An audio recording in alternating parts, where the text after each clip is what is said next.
of the way, and then things changed in the third quarter. What changed in the third quarter? Well, I thought it changed in the second quarter, the last 3 or 4 minutes, to be honest with you. They got much more aggressive and physical, trapped a few times. They caused some turnovers, and they took that momentum in the halftime and came out the third quarter the same way. When you look at your guards, they're young, so they're going to miss shots occasionally, but they were outplayed by the Phoenix guards. What do you think the difference was in that matchup? Well, just like you said, the Phoenix guards killed us. They outplayed our guards big time. I think if you look at points, rebounds, assists, and everything, they just thoroughly outplayed them. As simple as that. They kept changing their defense. You mentioned the trap. A couple times they full court press. I think they went to a zone a couple of times. Do you expect your guys to be ready for that when that happens at this point of the season, or did they need to work through that?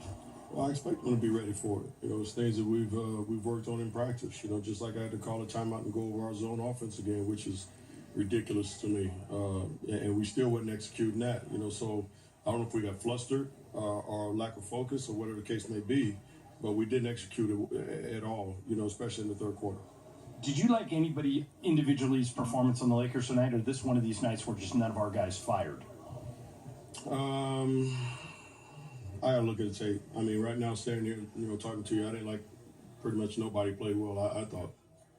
Do you need to look at more of the offense a little bit? You put the new offensive set in a few weeks ago. Now look like a lot of ISOs out there again tonight and stuff.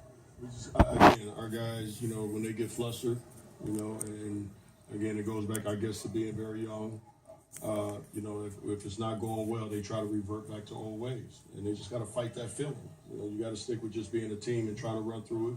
That's when we get the ball moving and we get some pretty good productivity out of a number of guys, and we get good shots. So, we revert back to what we were doing a month ago. We're going to have these same type of results. You talked about trust a few times recently. How do you get that with a team this young? And you just got to figure it out, like I said before.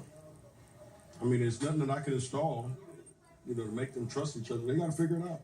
Byron, they shot threes again, lights out, and I'm wondering, some of their threes were 30-footers. Easy 30-foot. Teletovic hit a couple that might have been even farther than that.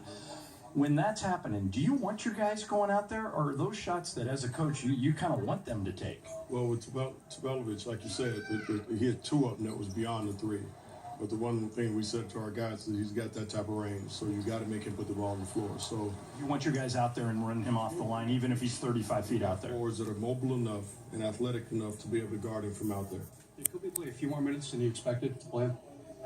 No, I didn't look at the final box score to see how many minutes. No, like I said, I was going to make sure it was under 30. Thank you, Coach. I think I did too. Appreciate it. Thank you. Thanks, There's Byron.